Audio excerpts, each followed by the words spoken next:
Very good morning, everyone. Let's start with our next chapter of company law, that is prospectus. सबसे पहले तो prospectus होता क्या है? जैसे कि हमने प्रीवियस वीडियोस में बात की थी आर्टिकल ऑफ एसोसिएशन के बारे में और मेमोरेंडम ऑफ एसोसिएशन के बारे में, ये दोनों ही मेन इंपॉर्टेंट डॉक्यूमेंट होते हैं जिनके बिना कंपनी इनकॉर्पोरेट नहीं हो सकती। तो सेम प्रोस्पेक्टस भी है। आफ्टर इनकॉर्पोरेशन हमें प्रोस्पेक्टस की बहुत ज़्यादा ज़रूरत होती है। वो क्यों ज़रूरत होती है?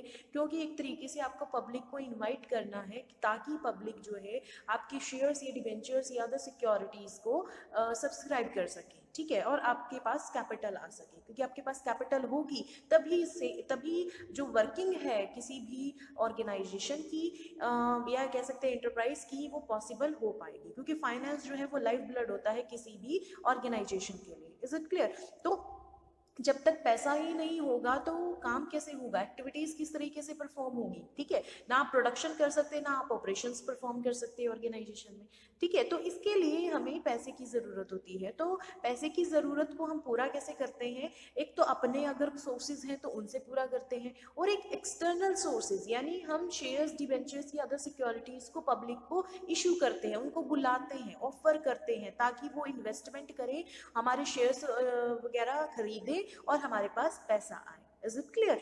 तो अगर हम बात करें प्राइवेट कंपनी की, तो प्राइवेट कंपनी अपना बिजनेस स्टार्ट कर सकती है immediately after it's incorporation.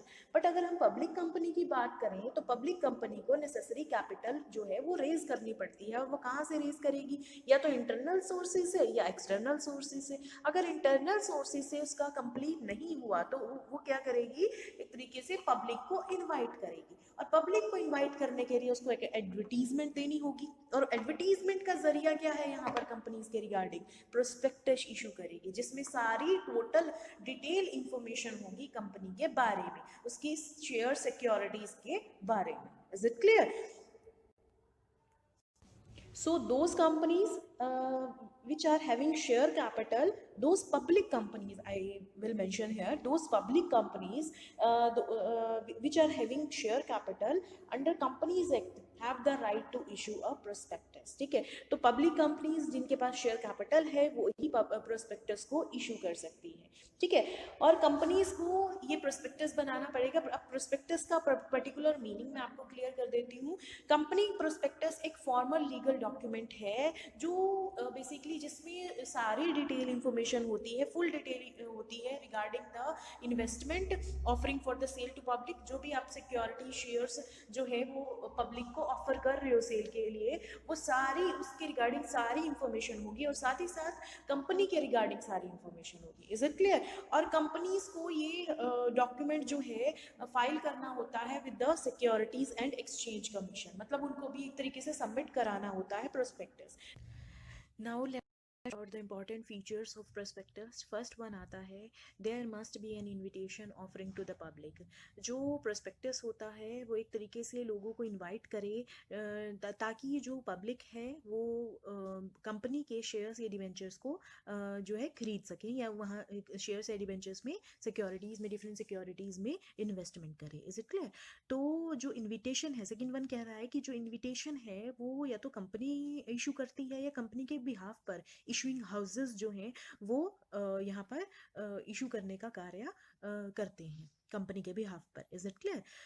Third one is जो इनविटेशन है that must be to subscribe और परचेज। मतलब यहाँ पर ये है कि जो प्रोस्पेक्टस है वो एक इनविटेशन की तरह होता है, that it is a formal और लीगल डॉक्यूमेंट जो कंपनी इशू करती है, और यहाँ पर एक इनविटेशन की तरह एक्ट करता है that attract the public for subscription or to purchase of any of the security of the company। मतलब कि एक तरीके से इनवाइट करता है, यहाँ पर प्रोस्पेक्टस एक तरीके से इनविटेशन है जो लोगों को बुलाता है टू सब्सक्राइब और purchase the securities of the companies. Is it clear? Last one is जो इनविटेशन है वो रिलेटेड होना चाहिए शेयर्स या डिबेंचर से। मतलब एक तरीके से आप ये भी कह सकते हो कि जो प्रोस्पेक्टस का मेन मोटिव होता है वो कैपिटल रेज करने के लिए हम इशू करते हैं। बेसिकली पब्लिक कंपनीज जो हैं वो कैपिटल जनरेट करने के लिए, कैपिटल रेज करने के लिए ही इशू करती हैं प्रोस्पेक्टस।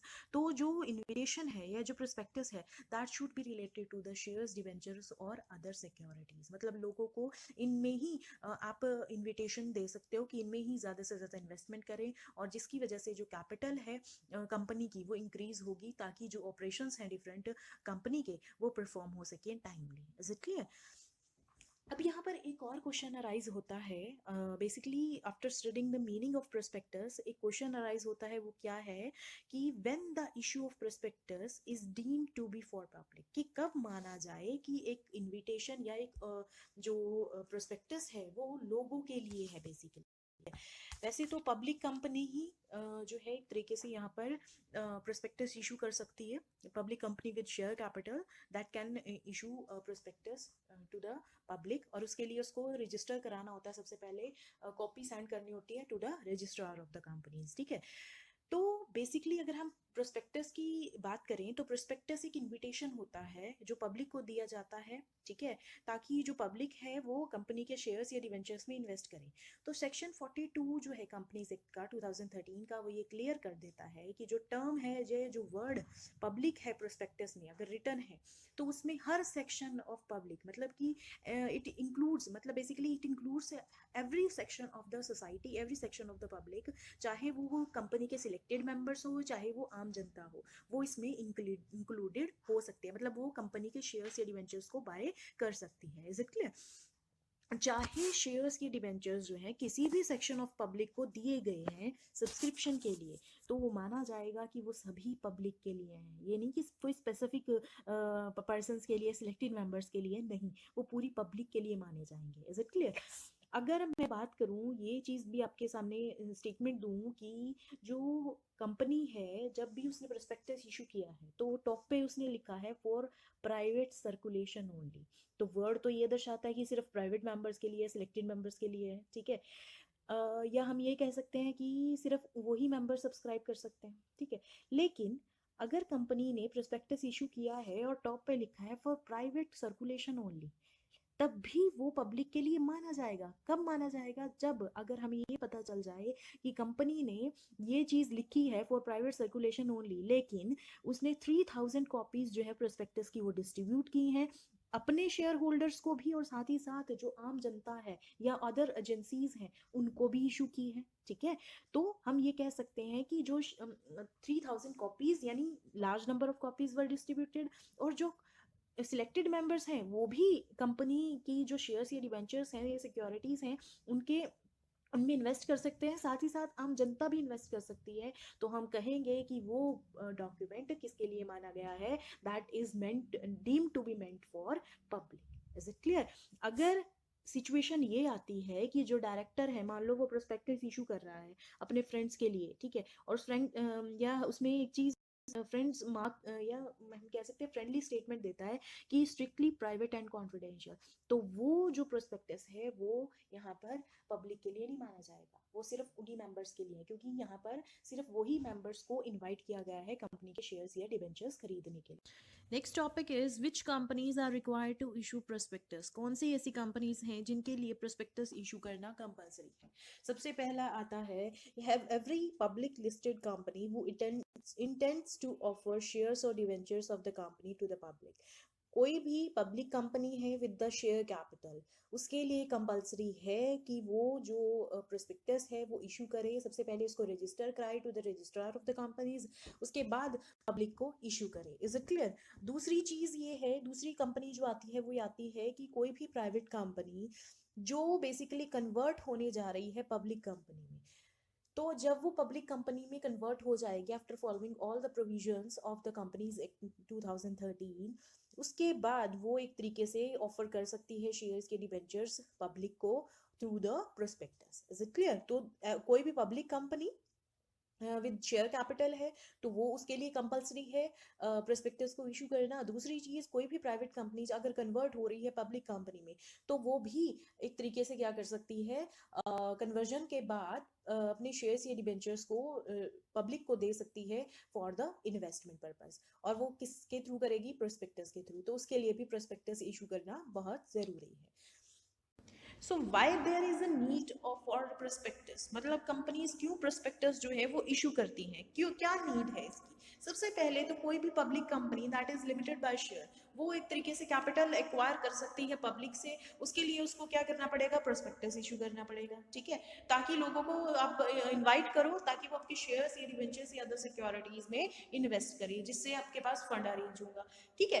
कोई भी कंपनी अगर उसके डायरेक्टर्स ये कहते हैं कि they themselves arrange the capital from their personal sources, तो वहां पर प्रोस्पेक्टस इशू करने की जरूरत नहीं है, but it must file a statement in lieu of prospectus to the registrar of the company. मतलब कि statement in lieu of registrar of the company, उनको रजिस्ट्रार को फाइल कराना पड़ेगा ये वाला डॉक्यूमेंट, अगर वो कंपनी प्रोस्पेक्टस नहीं इशू कर रही।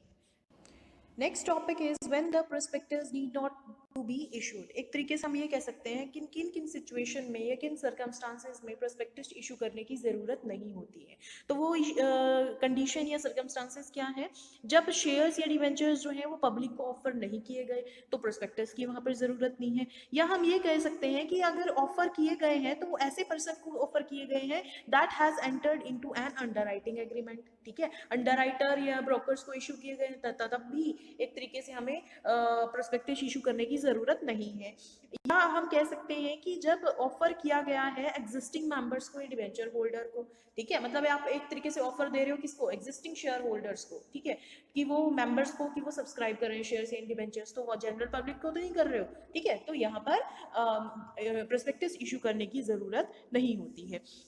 या हम ये कह सकते हैं कि जब शेयर्स या डिबेंचर्स जो ऑफर किए गए हैं that are in all respect are uniform to the previous issue, तब भी प्रोस्पेक्टस इशू करने की ज़रूरत नहीं है। या हम ये कह सकते हैं कि अगर प्राइवेट कंपनी को भी, अगर कोई प्राइवेट कंपनी है तो तब भी उसको प्रोस्पेक्टस इशू करने की ज़रूरत नहीं होती है, क्योंकि प्राइवेट कंपनी कभी भी प्रोस्पेक्टस इशू नहीं कर सकती। हाँ, अगर वो पब्लिक कंपनी में कन्वर्ट हो रही है और एक तरीके से यहाँ पर वो पब्लिक से फंड अरेंज करना चाहती है, ठीक है, इसीलिए वो कन्वर्ट हो रही है पब्लिक कंपनी में, तो सारे प्रोसीजर और लीगल फॉर्मेलिटीज कंप्लीट करने के बाद ही जब वो कन्वर्ट हो जाएगी तो वो प्रोस्पेक्टस इशू कर सकती है। Is it clear? तो ये सिचुएशंस थी कि अगर प्रोस्पेक्टस को इशू नहीं करना है तो वो सर्कमस्टांसेस या कंडीशन क्या होंगे कोई किसी भी पब्लिक कंपनी के लिए। Is it clear?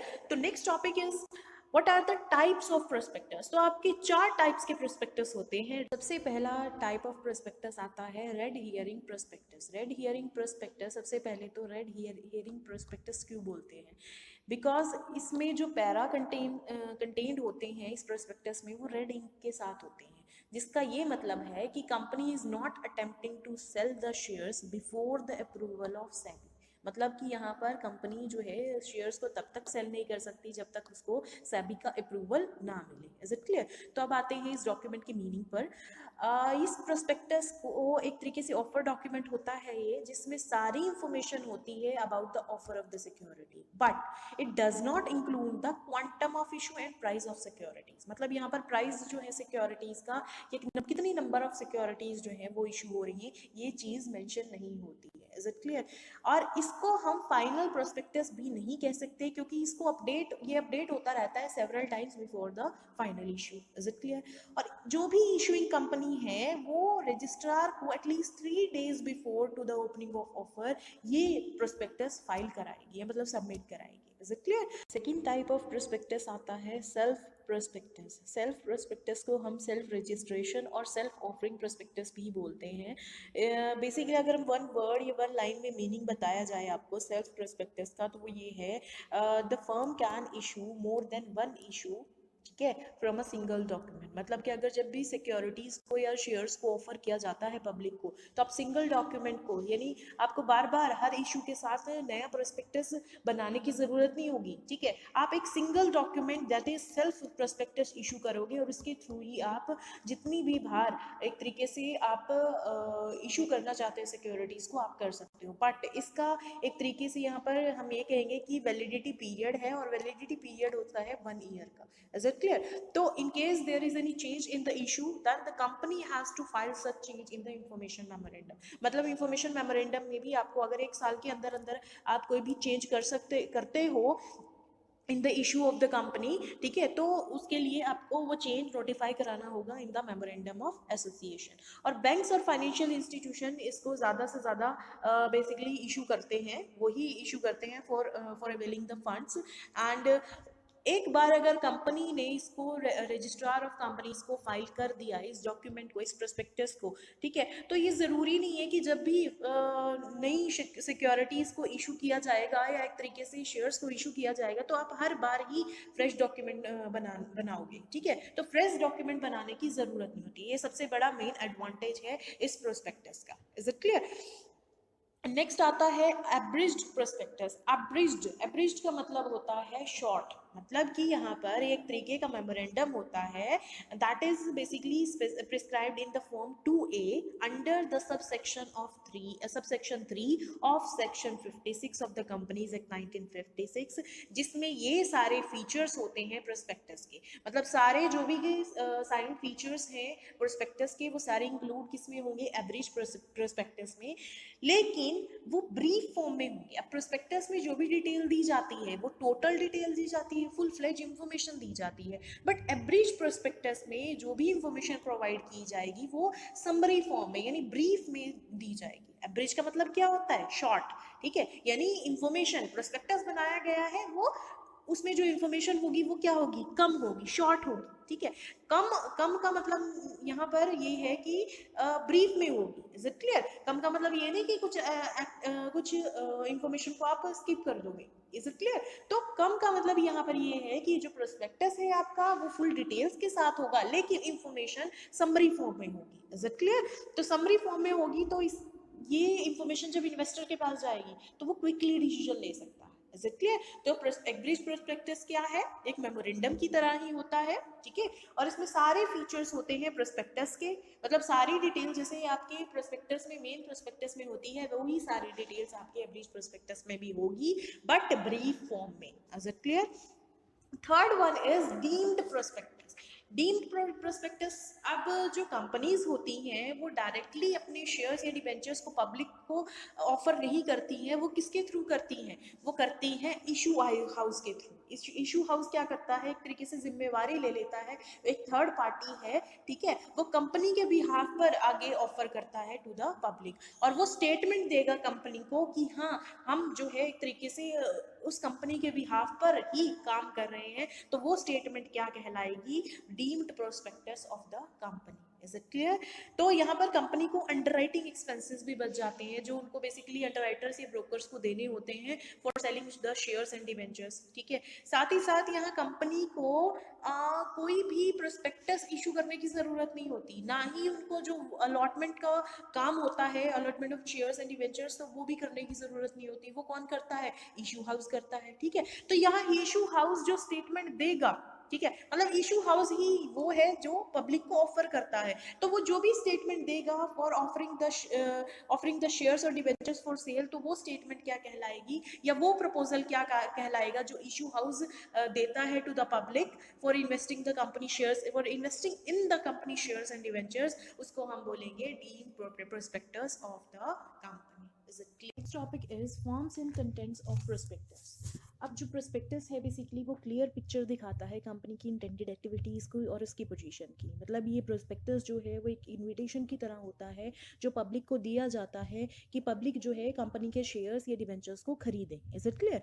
तो ये पूरी जो डिटेल या नेसेसरी इंफॉर्मेशन जो भी पर्टिकुलर्स होंगे कंपनी के, तो वो इस फॉर्म में वो प्रोवाइड करेंगे ताकि जो इन्वेस्टर्स हैं उन तक इंफॉर्मेशन पहुंच सके कि कंपनी जो है बेसिकली शेयर्स या डिवेंचर्स जो है वो इशू कर रही है। और जो इन्वेस्टर्स हैं वो यहाँ डिसीजन ले सकते हैं कि उस कंपनी में इन्वेस्ट किया जाए या नहीं किया जाए। और साथ ही साथ यहाँ पर जो इन्वेस्टर्स होते हैं वो रिस्क फैक्टर को भी इवेल्युएट कर लेते हैं कि अगर मैं इस कंपनी में इन्वेस्ट करूँगा तो एक रिस्क कितना मेरे को रिस्क जो है उठाना पड़ेगा। Is it clear? तो रिस्क फैक्टर को भी वो इवेल्युएट कर लेते हैं जब भी कंपनी का प्रोस्पेक्टस इशू किया जाता है, ठीक है। और दूसरी चीज़ ये है कि कोई भी कंपनी प्रोस्पेक्टस को इशू तभी कर सकती है जब वो इनकॉर्पोरेट हो गई हो to the registrar of the companies. मतलब only after the incorporation that company can issue a prospectus. Is it clear? As per the companies act 2013, according to section 43, जो कॉपी है प्रोस्पेक्टस की वो डिलीवर कर दी जानी चाहिए to the registrar of the companies. ठीक है, एक बार मतलब कंपनी इनकॉर्पोरेट हो गई है तो अब वो प्रोस्पेक्टस इशू कर सकती है। तो प्रोस्पेक्टस इशू करने से पहले, पब्लिक को इशू करने से पहले उसको वो प्रोस्पेक्टस की कॉपी डिलीवर करनी होगी to the registrar of the companies. और साथ ही साथ जो सभी मेंबर्स एसोसिएटेड हैं with that company, like directors और प्रपोज डायरेक्टर्स, उनके सिग्नेचर भी उस कॉपी में होने चाहिए। Is it clear? सेक्शन 39 जो है कंपनीज एक्ट का, ये क्लैरिफाई करता है कि जो हर प्रोस्पेक्टस कंपनी इशू करती है उसमें प्रॉपरली जो डेट्स मेंशन है वो होनी चाहिए। ठीक है, मतलब ये प्रॉपरली डेट मेंशन होनी चाहिए। और साथ ही साथ जिस दिन वो प्रोस्पेक्टस पब्लिश होगा, यानी एक तरीके से पब्लिक को दिया जाएगा फॉर सब्सक्रिप्शन, तो उस दिन की जो डेट होगी वो भी उस प्रोस्पेक्टस में मेंशन की जाएगी। Is it clear? And as per the section 40 subsection 1, हर प्रोस्पेक्टस जो भी इशू हुआ है उसमें सभी मैटर्स जो स्पेसिफाइड हैं in the part 1 of third schedule of the companies act वो सारे होने चाहिए। और साथ ही साथ जो रिपोर्ट्स मेंशन हैं in the part 11 of that schedule, वो भी सारी रिपोर्ट्स इसमें इंक्लूड होनी चाहिए, मतलब प्रोस्पेक्टस में इंक्लूड चाहिए। Is it clear? And the prospectus जो है basically that must not be issued more than 90 days after the date on which a copy thereof is delivered for registration. मतलब कि ये है, जो प्रोस्पेक्टस आपने डिलीवर किया है रजिस्ट्रार को, तो उस दिन और जो 90 days का बेसिकली गैप है, ठीक है, तो उन 90 days के विद इन ही आपने जो प्रोस्पेक्टस है वो पब्लिक को इशू कर देना है। अगर आप पब्लिक को 90 days आफ्टर जो है इशू करते हो प्रोस्पेक्टस, तो वो प्रोस्पेक्टस नहीं माना जाएगा, बिकॉज उसकी कॉपी डिलीवर नहीं हुई है टू द रजिस्ट्रार, ये कहा जाएगा। ठीक है, नेक्स्ट वन इज ये है कि जो प्रोस्पेक्टस है उसमें एक डिक्लेरेशन होनी चाहिए कंपनी के बिहाफ पे। वो ये होगी कि कंपनी ने जो भी प्रोविजन कंपनीज एक्ट के हैं उसके अकॉर्डिंग ही प्रोस्पेक्टस को बनाया गया है, प्लस जो securities exchange board of India act 1992 के प्रोविजंस भी हैं, प्लस कंपनीज एक्ट के प्रोविजंस भी हैं, वो सारे उस कंपनी ने फॉलो किए हैं और फॉलो करने के बाद जो है प्रोस्पेक्टस को बनाया है। अब आता है कि as per third schedule to the act, prospectus में कुछ जनरल इंफॉर्मेशन भी इंक्लूड होती है। वो जनरल इंफॉर्मेशन क्या है? सबसे पहला आता है कि जो एड्रेस है कंपनी के रजिस्टर्ड ऑफिस का, वो उसमें इंक्लूड होना चाहिए। साथ ही साथ नेम एंड एड्रेस होगा कंपनी सेक्रेटरीज का, ऑडिटर्स, बैंकर्स और अंडर राइटर्स का, या जो भी पर्सन, जो प्रोमिनेंट पर्सन एसोसिएटेड हैं उस फर्म से, उन सब के नेम या एड्रेसेस प्रोस्पेक्टस में दिए जाने चाहिए। थर्ड आता है date of opening and closing of the issue, कि टाइम पीरियड यहाँ पर बेसिकली बताया जाता है कि कब जो है एक तरीके से शेयर्स या डिबेंचर्स कब पब्लिक को इशू किए जाएंगे और कब उनकी क्लोजिंग डेट होगी। Is it clear? Basically time period बताया जाता है ओपनिंग और closing of the public issue का। Is it clear? Fourth one, इसमें एक डिक्लेरेशन, प्रोस्पेक्टस में एक डिक्लेरेशन इंक्लूड होगी about the issue of allotment letters. Allotment letters basically यहाँ पर कंपनी क्या करती है, बोर्ड या बोर्ड क्या करता है, या बोर्ड के द्वारा जो कमेटी है उसको अथॉरिटी दी जाती है कि वो प्रोस्पेक्टस में ये चीज़ भी मेंशन करे कि अलॉटमेंट लेटर्स कब इशू करेगी कंपनी, या एप्लीकेशन मनी कब वो बेसिकली रिफंड करेगी। Is it clear? अब एप्लीकेशन मनी अगर रिफंड की जाती है तो वो 15 डेज विद इन 15 डेज की जाती है from the closure of the issue, और या जो भी प्रोविजन है सेबी के अंडर, वो सारे प्रोविजन फॉलो किए जाते हैं regarding the refunding of the application money. Is it clear? तो सबसे पहले मैं आपको अलॉटमेंट लेटर्स का मीन भी यहाँ पर बता देती हूँ। अलॉटमेंट लेटर बेसिकली वो लेटर जो ये कंफर्म करते हैं कि कितने नंबर ऑफ शेयर्स जो है अलॉट किए गए हैं एक इंडिविजुअल को, वो उनको कहते हैं अलॉटमेंट लेटर्स। कि अलॉटमेंट लेटर्स किस तरीके से इशू होंगे और साथ ही साथ एप्लीकेशन मनी किस तरीके से रिफंड की जाएगी, वो क्राइटेरिया बेसिकली आपके प्रोस्पेक्टस में मेंशन होना चाहिए। एक स्टेटमेंट भी इंक्लूड होगी by the board of directors. Prospectus में एक स्टेटमेंट होगी किसकी? बोर्ड ऑफ डायरेक्टर्स की। वो ये स्पेसिफाई करेंगे कि एक सेपरेट बैंक अकाउंट क्या है जिसमें सभी मनी जो भी शेयर्स के थ्रू आपको रजिस्टर से, तो वो किस अकाउंट में बेसिकली ट्रांसफर की जाएगी। तो वो सेपरेट बैंक अकाउंट की इंफॉर्मेशन भी आप प्रोस्पेक्टस में लिखेंगे। नेक्स्ट आता है details about underwriting of the issue. Details about underwriting of issue का मतलब ये है कि जो कंपनी के बेसिकली अंडरराइटर्स हैं वो कौन है, और साथ ही साथ इसमें अमाउंट भी रिटर्न होगी जो भी अंडरराइटर्स ने बेसिकली क्या की है, अंडर रिटर्न की है। ठीक है, अंडरराइटर्स कौन से होते हैं? अंडरराइटर वो पर्सन होते हैं जो बेसिकली गारंटी देते हैं कि अगर उनके शेयर्स जो हैं अनसब्सक्राइब रह गए हैं, ठीक है, जो अनसब्सक्राइब पोर्शन है शेयर्स का वो एक्वायर कर लेंगे। नेक्स्ट पॉइंट आता है कंसेंट। यहाँ पर जो आपका प्रोस्पेक्टस है उसमें कंसेंट भी होगी किसकी? डायरेक्टर्स की, ऑडिटर की, बैंकर की, या आप कह सकते हो किसी एक्सपर्ट का ओपिनियन लिया है रिगार्डिंग द पब्लिक इशू तो उसकी कंसेंट भी या रिटन स्टेटमेंट भी इंक्लूडेड होगी किसमें? प्रोस्पेक्टस में। नेक्स्ट आता है 8 point authority for the issue, की अथॉरिटी किसके पास है for issuing the shares and debentures, as well as जो रिजोल्यूशन, अगर इन केस कोई रिजोल्यूशन पास करना है रिगार्डिंग द पब्लिक इशू तो वो किस तरीके से कब किया जाएगा, और इसकी पूरी डिटेल बेसिकली इंक्लूड की जाती है किसमें? प्रोस्पेक्टस में। नेक्स्ट आता है procedure and time schedule for allotment and issue of securities. एक तरीके से यहाँ पर प्रोसीजर बताया जाएगा, टाइम पीरियड बताया जाएगा कि कब शेयर्स को अलॉट किया जाएगा और किस तरीके से जो सिक्योरिटीज हैं उनको इशू किया जाएगा। Is it clear? Next point is capital structure of the company. यहाँ पर प्रोस्पेक्टस में कैपिटल स्ट्रक्चर की भी इंफॉर्मेशन होगी। कैपिटल स्ट्रक्चर क्या होता है? It is the way the organization finance its assets through the combination of equity, डेब्ट और हाइब्रिड सिक्योरिटीज। बेसिकली हम ऐसा मेथड जिस मेथड्स की हेल्प से बेसिकली ऑर्गेनाइजेशन अपनी जो एसेट्स हैं या जो ऑपरेशंस हैं वो परफॉर्म करती है या एक तरीके से उनको फाइनेंस करती है अपनी ऑर्गेनाइजेशन के जो बेसिक एसेट्स होते हैं, और वो किस तरीके से करती है? Through the combination of securities. Combination of securities का मतलब जैसे इक्विटी प्लस डेट, उनको किस तरीके से कंबाइन करके वो अपने एसेट्स को फाइनेंस कर रही है वो होता है, या हाइब्रिड सिक्योरिटीज का हम यहाँ पर यूज कर सकते हैं। Is it clear? तो यहाँ पर प्रोस्पेक्टस में इन्वेस्टर्स को ये इन्फॉर्म करना भी ज़रूरी है कि किस तरीके से जो है कैपिटल स्ट्रक्चर किया जा ऑर्गेनाइज किया जा रहा है किसी भी कंपनी का। Next point is what is the main object of the present business, और उसकी लोकेशन बेसिकली कहाँ पर है। ठीक है, क्या मेन ऑब्जेक्टिव है आपके बिजनेस का, वो उसके बारे में भी यहाँ पर इंफॉर्मेशन इंक्लूड की जाएगी प्रोस्पेक्टस में। Next point is main object of public offer and terms of present issue. इस पॉइंट में बेसिकली ये बताया जाता है कि what is the main objective of issuing share, क्यों शेयर्स या सिक्योरिटीज इशू की जा रही है to the public, and what is the purpose of requirement of funds, क्यों बिजनेस को फंड्स की रिक्वायरमेंट है, एज वेल एज वो अपना फंडिंग प्लान भी बताएंगे to the investors through the prospectus. Is it clear? और साथ ही साथ वो समरी भी ब्रीफ में समरी बताएंगे अपने प्रोजेक्ट की, प्रोजेक्ट अप्रेजल रिपोर्ट बेसिकली उसके थ्रू वो डिफरेंट जो इन्वेस्टर्स हैं उनको अपनी बिजनेस का जो मेन मोटिव है, ठीक है, पब्लिक इशू करने का, तो वो यहाँ पर क्लियर करेंगे। Is it clear? नेक्स्ट आता है मिनिमम सब्सक्रिप्शन अमाउंट कितनी है, that should be stated in the prospectus, as well as the criteria for the payment of the shares should also be included in the prospectus, कि किस तरीके से amount payable होगी by the way of premium और in the cash. ठीक है, तो वो क्राइटेरिया भी यहाँ पर इंक्लूड किया जाएगा।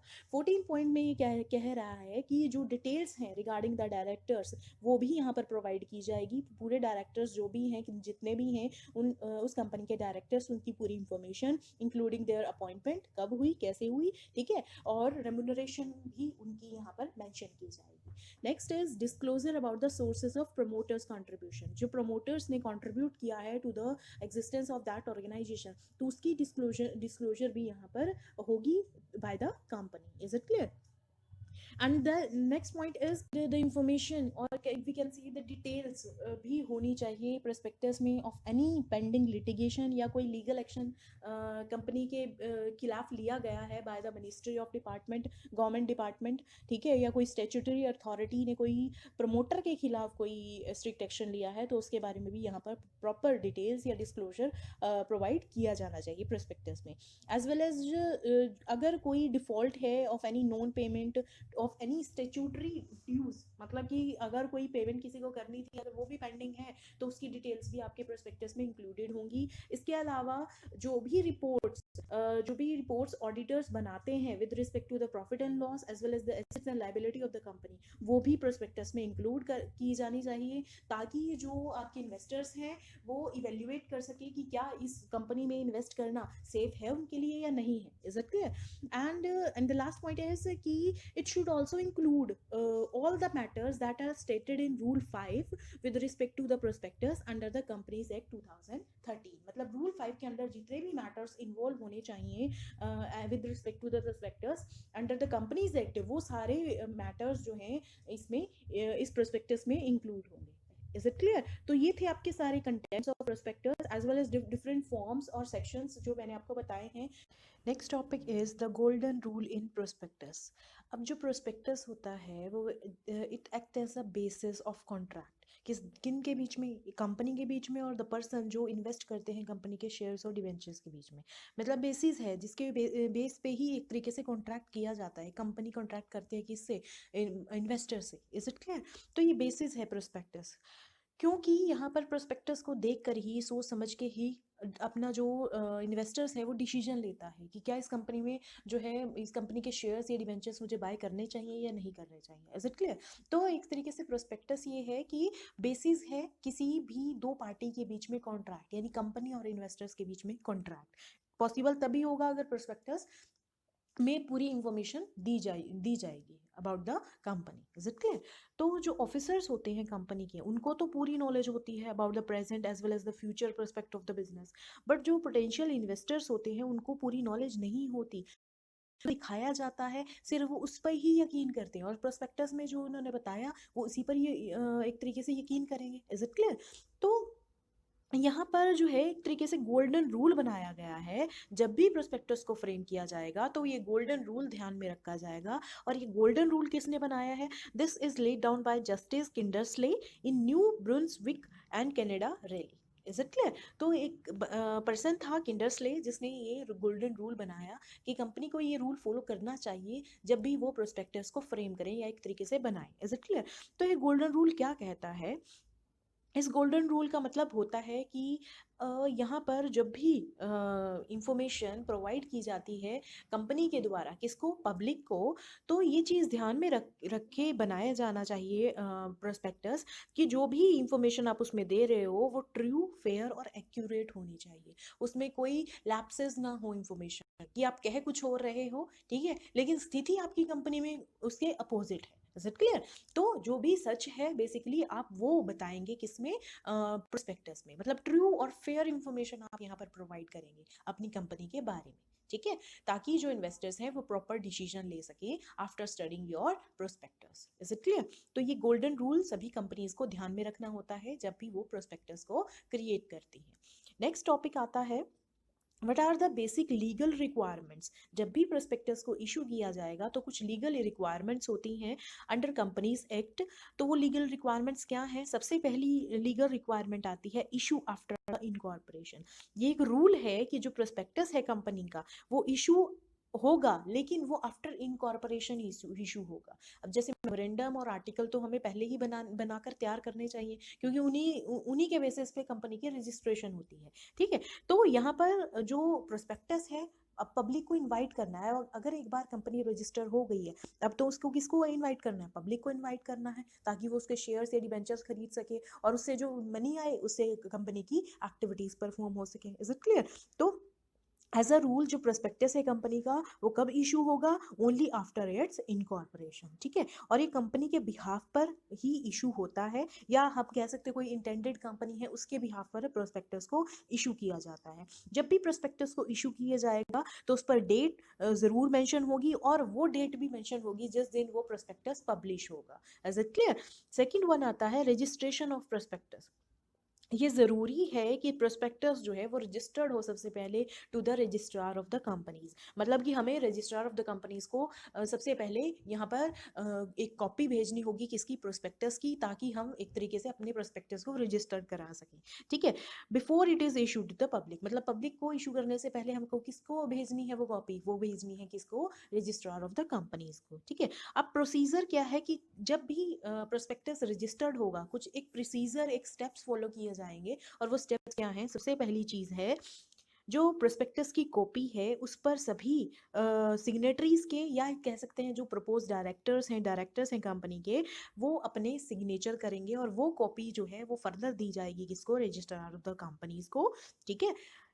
नेक्स्ट पॉइंट इसमें आता है कि अब जो copy registrar of the companies को दी जा रही है with the signature of directors और द प्रपोज डायरेक्टर्स, ठीक है, उसमें कुछ डॉक्यूमेंट्स भी अटैच होंगे। वो डॉक्यूमेंट्स क्या हैं? सबसे पहले तो कंसेंट होगी किसकी, किसी एक्सपर्ट की जिसने भी एक तरीके से इशू क्राइटेरिया बताया है। ठीक है, मतलब जब भी प्रोस्पेक्टस को बनाया जा रहा था तो एक्सपर्ट का रिव्यू लिया गया, तो उस एक्सपर्ट की कंसेंट भी इसमें होगी, रिटन कंसेंट होगी विद हिज सिग्नेचर्स। ठीक है। दूसरी चीज होगी copies of all contracts into which the respect into with respect to the appointment of the managing director or other officer of the companies। मतलब कि जो भी कंपनी के अंदर हुए हैं with the register with the directors, managing directors या other officers को जब अपॉइंट किया गया था तो उनके साथ जो भी कॉन्ट्रैक्ट्स हुए थे तो उनकी कॉपीज भी अटैच होंगी with the prospectus copy that is to be sent to the registrar of the companies। is it clear? और ऑडिटर या अकाउंटेंट की जिसने भी कोई एडजस्टमेंट की है कंपनी अकाउंट में, और वो एडजस्टमेंट का रीजन क्या है, क्यों वो एडजस्टमेंट की गई है, उसका रीजन भी मेंशन होगा इन दैट डॉक्यूमेंट, और वो डॉक्यूमेंट अटैच होगा टू द सेंड होगा to the registrar of the company along with the prospectus copy. Is it clear? इसके अलावा एक कॉपी होगी एप्लीकेशन की जिसको फाइल किया जाएगा for the issue of the company shares and debentures attach with the prospectus. मतलब कि जितने शेयर्स या डिबेंचर्स एक तरीके से पब्लिक को सब्सक्रिप्शन के लिए दिए जाने हैं, ठीक है, उसका पूरा क्राइटेरिया, मतलब कितने नंबर ऑफ शेयर्स दिए जाएंगे, प्रॉपर डिविजन्स जो है शेयर्स या डिबेंचर्स की, वो भी आप अटैच करोगे with the copy that is to be sent to the registrar of the companies. Along with that जो प्रोस्पेक्टस है उसमें रिटन कंसेंट होगी सभी पर्सन की जिनके नेम कंपनी के प्रोस्पेक्टस में मेंशन है, जैसे कि ऑडिटर्स हैं, सॉलिसिटर्स हैं, बैंकर्स हैं, ब्रोकर्स हैं, तो इनकी भी रिटन कंसेंट जो है अटैच होगी with that prospectus that is to be sent to the registrar of the.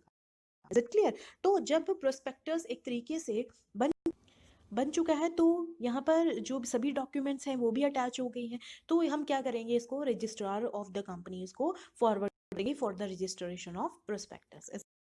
और एक पॉइंट और भी आता है इसमें कि जो भी प्रोस्पेक्टस बनाया गया है उसमें एक स्टेटमेंट भी अटैच होगी। स्टेटमेंट किसकी? एक तरीके से यहाँ पर ये स्टेटमेंट लिखी जाएगी या एक कॉपी ऐसी भी अटैच होगी जिसमें ये लिखा जाना है कि जो प्रोस्पेक्टस है वो डिलीवर कर दिया गया है to the registrar of the companies along with all the necessary documents. मतलब कि यहाँ आप स्पेसिफाई करोगी कि सभी डॉक्यूमेंट्स जो हैं इस प्रोस्पेक्टस की कॉपी के साथ अटैच्ड किए गए हैं। Is it clear? प्लस इसके साथ ही साथ अगर जो है कुछ अबव प्रोविजंस जो भी फॉलो किए जाने थे, अगर वो कंपनी ने फुलफिल नहीं किया या एक तरीके से कोई रूल तोड़ा है या कोई डॉक्यूमेंट अटैच नहीं किया है, तो रजिस्ट्रार जो है कंपनी का वो रिफ्यूज कर सकता है to register the company prospectus. मतलब मना कर सकता है एक तरीके से कि वो कंपनी का जो प्रोस्पेक्टस है उसको रजिस्टर नहीं करेगा जब तक सारे डॉक्यूमेंट एक तरीके से प्रॉपरली उस कॉपी के साथ, जो प्रोस्पेक्टस की कॉपी है उसके साथ कंपाइल नहीं होंगे। Is it clear? Next topic आता है हमारा scanning of prospectus. Scanning of prospectus में अब हम यहाँ पर बात करेंगे इन्वेस्टर्स के बिहाफ पर।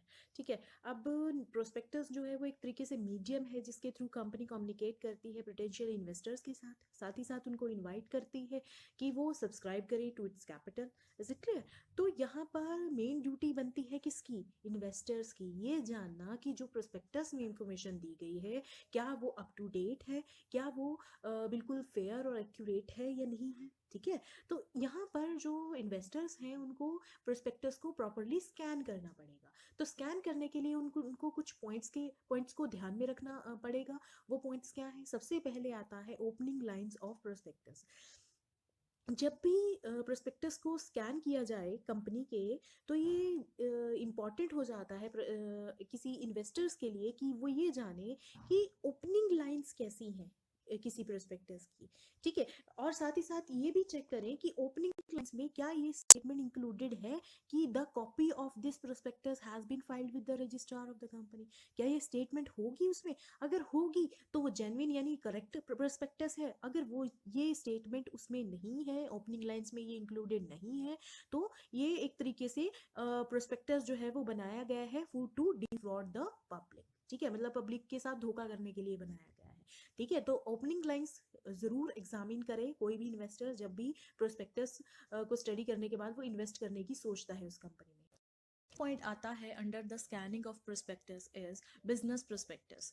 बिजनेस प्रोस्पेक्टस में बेसिकली इन्वेस्टर्स ये चीज़ जाने, ये चीज़ एग्जामिन करे कि जो कंपनी है जिसमें वो इन्वेस्ट करने जा रहे हैं उस कंपनी की बिजनेस, उस कंपनी का बिजनेस प्लान क्या है, what is the business strategy of that particular firm. और साथ ही साथ ये भी चेक करें और जो भी इन्वेस्टर्स है कि जो गवर्नमेंट है, ठीक है, वो क्या कौन कौन सी पॉलिसीज या क्या इनिशिएटिव्स दे रही है उस कंपनी को relating to the company activity. और हम ये भी एग्जामिन कर सकते हैं कि इंपोर्ट एक्सपोर्ट पॉलिसीज और इंडस्ट्रियल और कमर्शियल पॉलिसीज क्या है गवर्नमेंट की relating to that company activity, ठीक है। इससे हमें ये पता चल जाएगा कि फ्यूचर में उस कंपनी के डेवलपमेंट की चांसेस हैं या नहीं है, क्योंकि डेवलपमेंट कंपनी की होगी तो साथ ही साथ मैक्सिमम रिटर्न मिलेगा किसको, इन्वेस्टर्स को, for investing in that company. Third point is management of the company.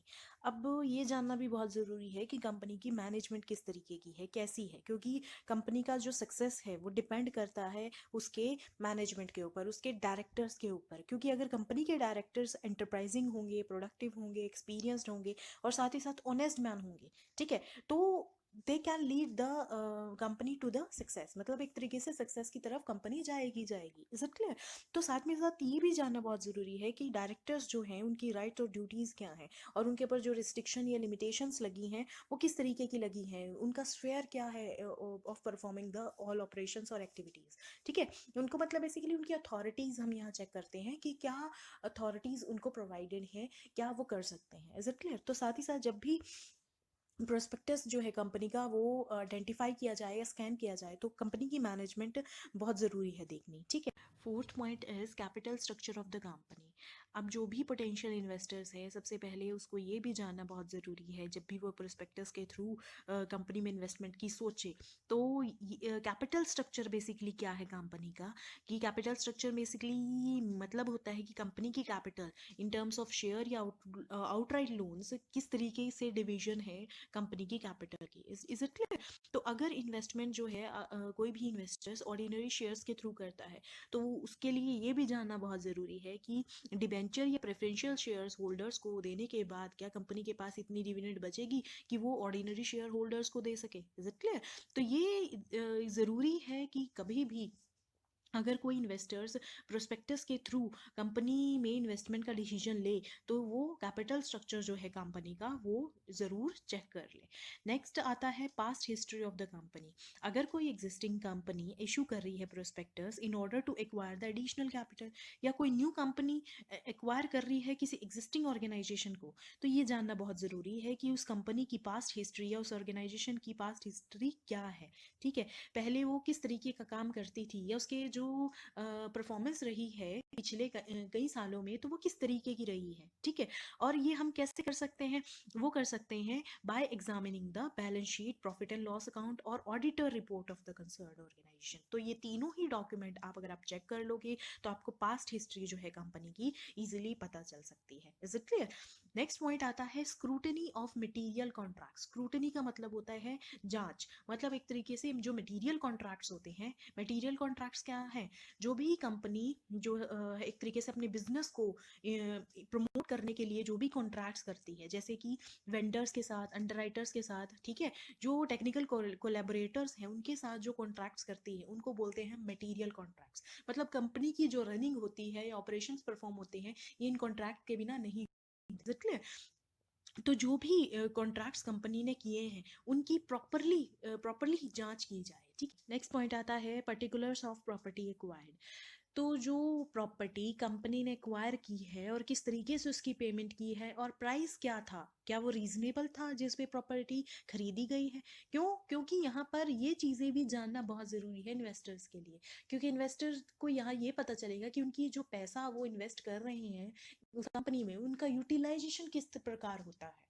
क्या वो फिक्स्ड एसेट्स में जो है वो पैसा लगाते हैं, जो कंपनी की वर्किंग है उसमें वो उनके फंड्स का प्रॉपरली यूटिलाइजेशन कर रहे हैं या नहीं कर रहे हैं? Is it clear? तो ये ज़रूरी है कंपनी के इन्वेस्टर्स के लिए कि वो जांचें कि कंपनी की जो प्रॉपर्टी है वो किस तरीके से एक्वायर की गई है, या पर्टिकुलर जो है अगर कोई प्रॉपर्टी एक्वायर की गई है तो उसके पर्टिकुलर्स क्या है।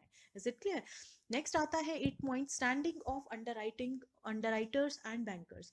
ये ज़रूरी हो जाता है यहाँ पर कि जो कंपनी के बैंकर, सॉलिसिटर्स, ब्रोकर्स या अंडरराइटर हैं उनकी स्टैंडिंग को चेक किया जाए।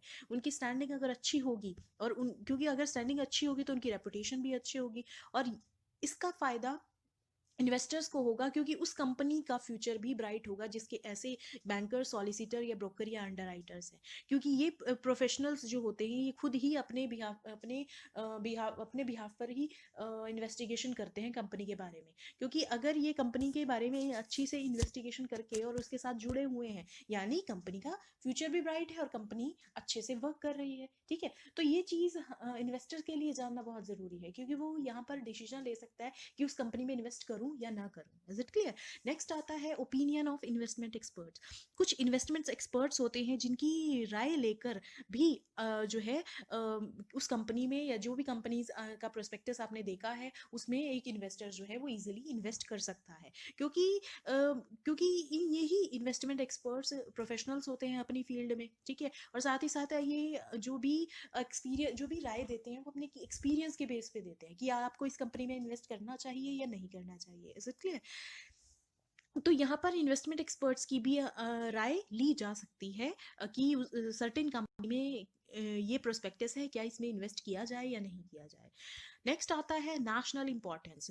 अब ये भी चेक करना बहुत ज़रूरी है कि राष्ट्रीय स्तर पर उस कंपनी की रेपुटेशन क्या है। ठीक है, जिस कंपनी में जो एक इन्वेस्टर है वो इन्वेस्ट करने की सोच रहा है, साथ ही साथ वो ये भी चेक करे कि कंपनी की एक्टिविटीज़ जो है वो इकोनॉमिक सिनेरियो जो है कंट्री का, उस पर क्या इफेक्ट डाल रहा है।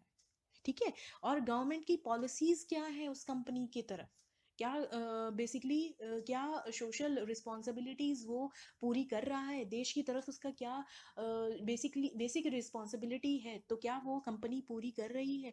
ठीक है, तो यहाँ पर ये जानना भी बहुत ज़रूरी है कि उसकी रेपुटेशन नेशनल लेवल पर कितनी है, कैसी है। Is it clear? तो इन्वेस्टर जो है इजीली इन्वेस्ट कर सकता है उस कंपनी में अगर उसकी रेपुटेशन अच्छी होगी नेशनल लेवल पर। लास्ट पॉइंट आता है comments in newspaper.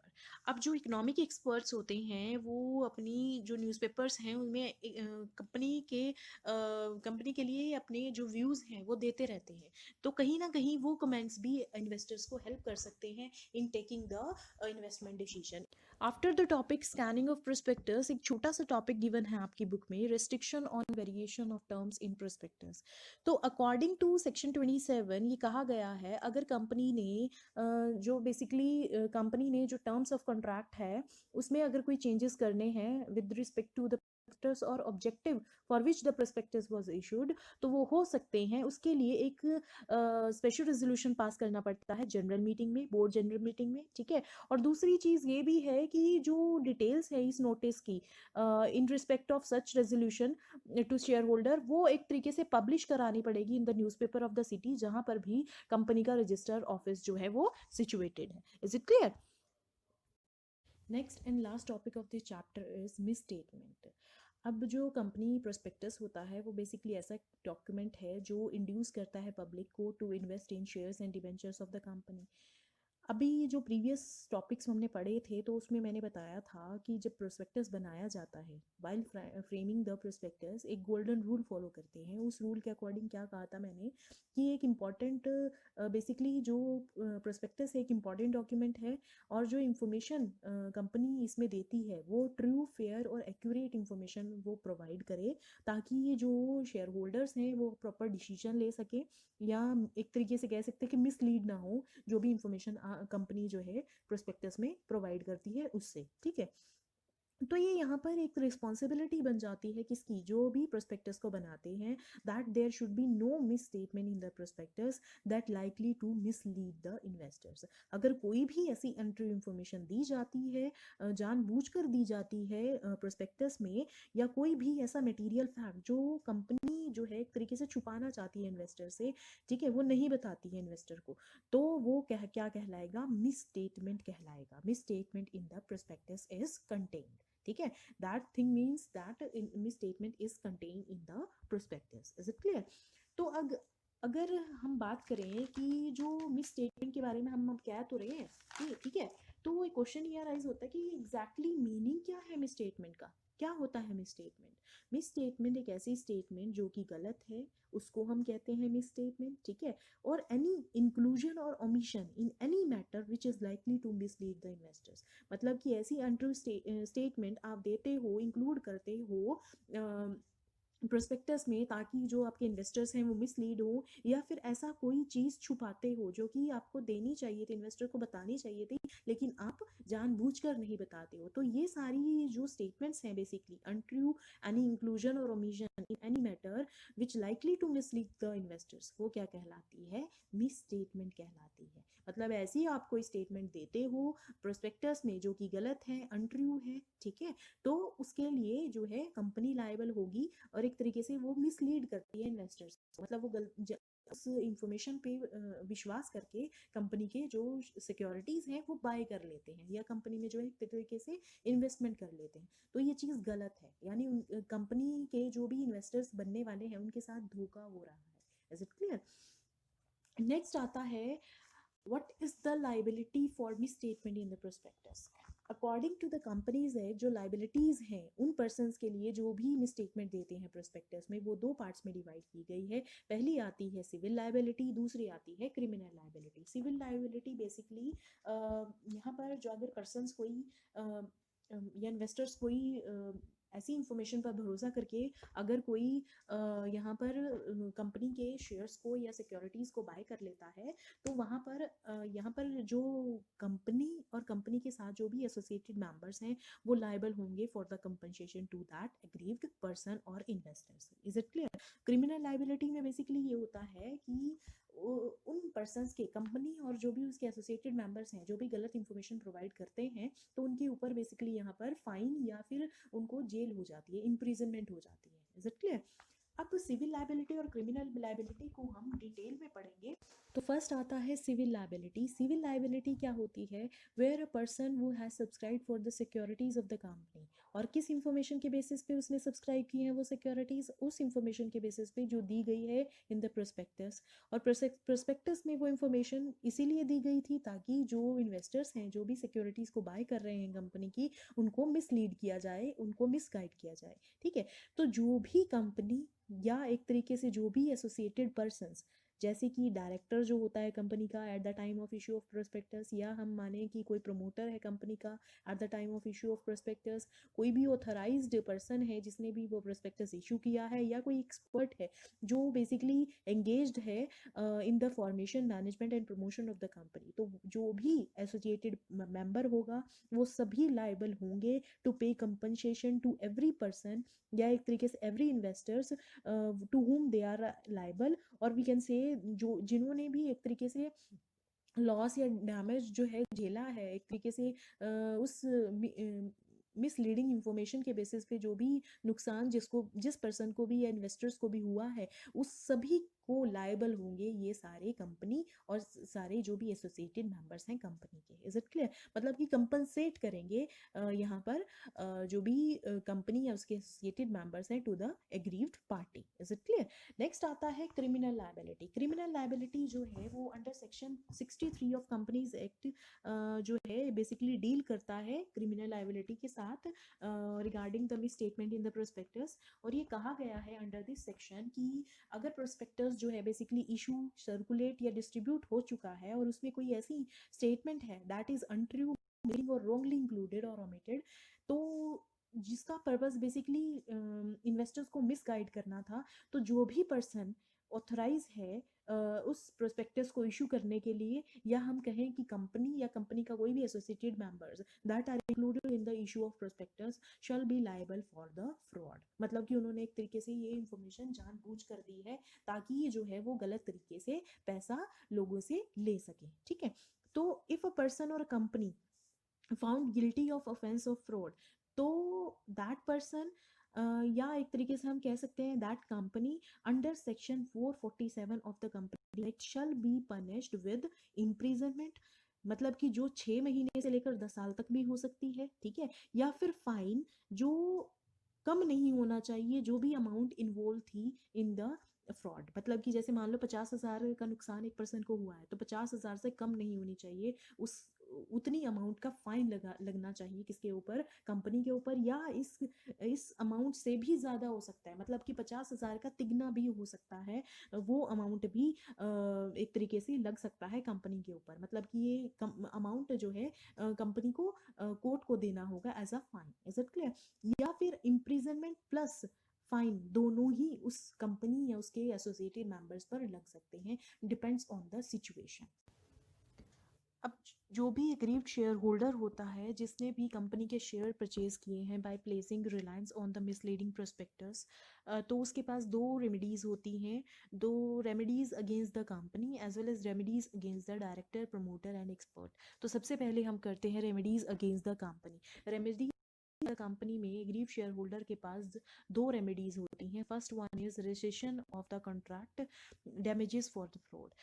Rescission of the contract का मतलब ये है कि जो पर्सन है जिसने भी एक तरीके से शेयर्स को परचेज किया है on the basis of prospectus containing miss statement, तो उसके पास राइट है कि वो कॉन्ट्रैक्ट को कैंसिल कर सकता है, रिसेंड कर सकता है, and he is eligible for recession whether the miss statement जो भी कंटेन थी प्रोस्पेक्टस में वो इंटेंशनली की थी या अनइंटेंशनली की थी। तो यहाँ पर वो क्या करेगा, अपने शेयर्स को सरेंडर कर देगा कंपनी को, और उसका नाम जो है वो रजिस्टर्स ऑफ मेंबर से रिमूव हो जाएगा। तो जो भी मनी पे की है उसने वो रिफंड हो जाएगी, और करेगी कौन, कंपनी करेगी उसको रिफंड।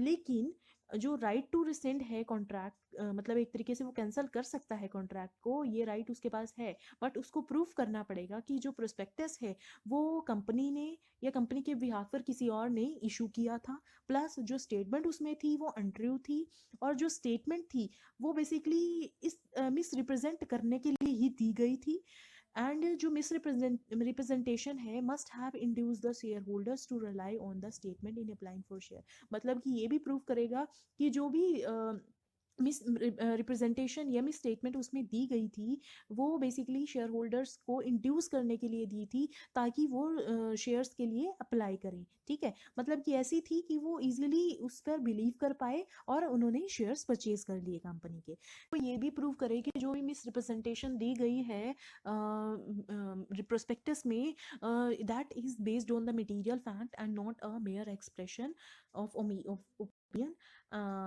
and ये भी प्रूव करे कि जैसे ही उसको पता चला कि कंपनी ने उसके साथ धोखा किया है, ही एक्ट प्रॉम्प्टली, मतलब कि उसने एकदम से कॉन्ट्रैक्ट को ख़त्म करने का डिसीजन लिया है। Is it clear? तो ये जो भी मतलब पॉइंट्स मैंने आपको अभी आपको बताए हैं वो एक तरीके से उस पर्सन को, एग्रीव पार्टी को एक तरीके से प्रूव करने पड़ेंगे। Is it clear? तभी वो कॉन्ट्रैक्ट को ख़त्म कर सकता है।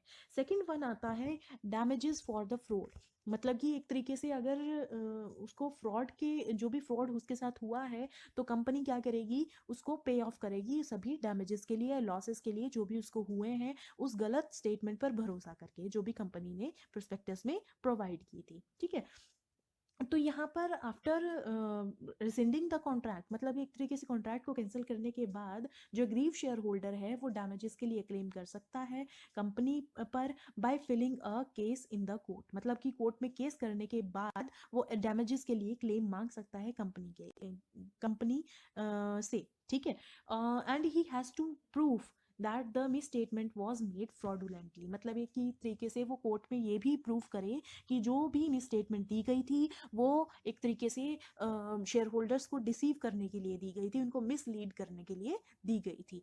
ठीक है, तो ये थी रेमेडीज अगेंस्ट द कंपनी। एक तो वो कॉन्ट्रैक्ट को कैंसिल कर सकते हैं, और कॉन्ट्रैक्ट को कैंसिल करने के बाद वो कोर्ट में केस भी फाइल कर सकते हैं for the damages of the claims. Is it clear? Next आता है remedies against the directors, promoter and expert. अब कुछ रेमेडीज हैं एग्रीव्ड पार्टी के पास against the director, promoters as well as the expert. वो क्या है? फर्स्ट वन आता है डैमेजेस फॉर मिस स्टेटमेंट, या हम इसको कह सकते हैं कंपनसेशन। यहाँ पर जो डायरेक्टर्स हैं, प्रमोटर हैं, एक्सपर्ट है, या अदर जो भी जिनके पास भी राइट ऑथराइज था, पावर थी to issue the prospectus, will be liable to the aggrieved party to compensate for the loss or damage he may have to incur because of untrue statement। जो भी untrue statement की वजह से उसको नुकसान हुआ है, उसके लिए जो है एक तरीके से भरपाई करे सभी डायरेक्टर, प्रमोटर या एक्सपर्ट या जो भी पर्सन इंक्लूड था इन the issue of prospectus. Is it clear? मतलब ये एक तरीके से कंपनसेट करेंगे किसको? एग्रीव पार्टी को, जो भी कंपनी के साथ ये भी जो भी एसोसिएटेड मेंबर्स थे। Is it clear? नेक्स्ट आता है damages for non disclosure of material fact. अगर कोई भी मटेरियल फैक्ट जो है ओमिट हुआ है फ्रॉम द प्रोस्पेक्टस, मतलब कि आप कंपनी जो है उसको जानबूझकर नहीं लिखा है एक तरीके से इन्वेस्टर्स को मिसलीड करने के लिए, तो the person responsible for the issue shall be fined up to ₹50,000। और जो एग्रीव्ड पार्टी है वो डैमेजेस भी रिकवर कर सकती है फ्रॉम द पर्सन जो भी रिस्पॉन्सिबल था उस इशू के लिए। ठीक है, डैमेजेस प्लस फाइन कितने का? 50,000 का, दोनों ही उन पर्सन्स पे जो भी एसोसिएटेड पर्सन्स हैं उन पर लग सकते हैं। Is it clear? या हम कह सकते हैं कि अगर सेक्शन 26 के जो भी एक तरीके से जो भी रूल्स या प्रोविजंस थे वो अगर कंपनी ने while framing the prospectus follow नहीं किए हैं, तो यहाँ पर जो भी डैमेजेस एग्रीव पर्सन्स को हुए हैं वो उनके लिए क्लेम कर सकते हैं। Last is damages under general law. जो प्लांटिफ होता है, जो भी एग्रीव पार्टी है, उसको एक तरीके से प्रूफ करना पड़ेगा that there was a fraudulent misstatement और फॉर रिप्रेजेंटेशन की गई रिलेटेड टू मटेरियल फैक्ट्स। तो ये दो चीज़ें अगर वो प्रूव कर देता है, he can basically get the damages और द जो भी लॉस उसको हुआ है on on because of that miss statement that is contain in the prospectus. तो वो इनके लिए डैमेजेस बेसिकली यहाँ पर रिसीव हो सकते हैं उस पर्सन को। Last topic under the miss statement is defenses available to directors, promoter and experts। इसमें क्या है कि कुछ ऐसे सर्कमस्टांसेस को डिफाइन किया गया है जिसमें कि जो पर्सन लाइबल होता है for the misstatement in the prospectus, वो अपनी लाइबिलिटीज से एब्जॉल्व हो सकता है, मतलब कि वो अपनी लाइबिलिटीज से बच सकता है। जो भी वो लाइबल है वो बच सकता है अगर वो प्रूफ कर दे कि after having given his consent to become a director of the company but before the issue of prospectus। मतलब कि एक तरीके से जब उसने अपनी कंसेंट दी डायरेक्टर बनने के लिए कंपनी के, but before the issuance of prospectus उसने अपनी कंसेंट को विड्रॉ कर लिया है and that prospectus was issued without his agreement, तब भी वो अपनी लाइबिलिटी से एब्जॉल्व हो सकता है। Is it clear? Second one कहता है कि अगर प्रोस्पेक्टस जो है उसकी नॉलेज के बिना ही इशू किया गया है तब भी वो अपनी लाइबिलिटी से एब्जॉल्व हो सकता है। या हम कह सकें कि जो प्रोस्पेक्टस है वो इशू हुआ है विदाउट हिज नॉलेज और कंसेंट, और जब ही उसको बात पता चली है कि जो प्रोस्पेक्टस है उसकी नॉलेज के बिना ही या उसकी कंसेंट के बिना ही इशू हो गया है, तो उसने एक पब्लिक स्टेटमेंट दी कि प्रोस्पेक्टस जो है उसकी बेसिकली नॉलेज में नहीं है कि प्रोस्पेक्टस इशू हो रहा है, या उसकी कंसेंट भी नहीं ली गई है। ठीक है, थर्ड केस आता है कि after the issuance of prospectus को इशू करने के बाद but before the allotment of shares, उसको पता चलता है कि हमारे जो प्रोस्पेक्टस है उसमें कोई मिस स्टेटमेंट है और उसने अपनी कंसेंट को विड्रॉ कर लिया है और इसके रिगार्डिंग वो पब्लिक स्टेटमेंट भी देता है, तो तब भी वो इस लाइबिलिटी से एब्जॉल्व हो जाता है। Is it clear? नेक्स्ट आता है कि he had the reasonable grounds to believe that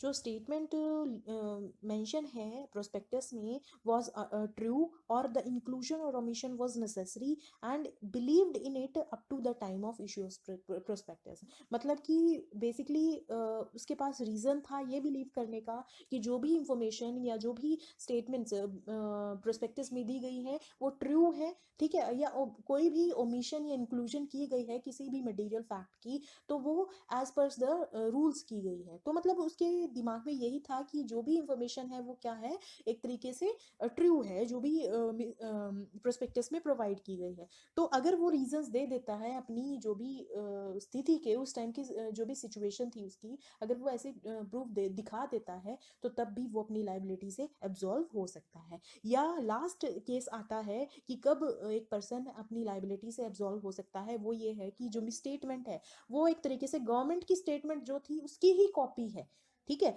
और वो जो भी मतलब कि प्रोस्पेक्टस था वो गवर्नमेंट की कॉपी का ही बेस था, तो तब भी एक पर्सन जो कंपनी है या उसके एसोसिएटेड पर्सन है वो एब्जॉल्व हो सकते हैं अपनी लाइबिलिटी से। So that's all about this chapter. Thank you.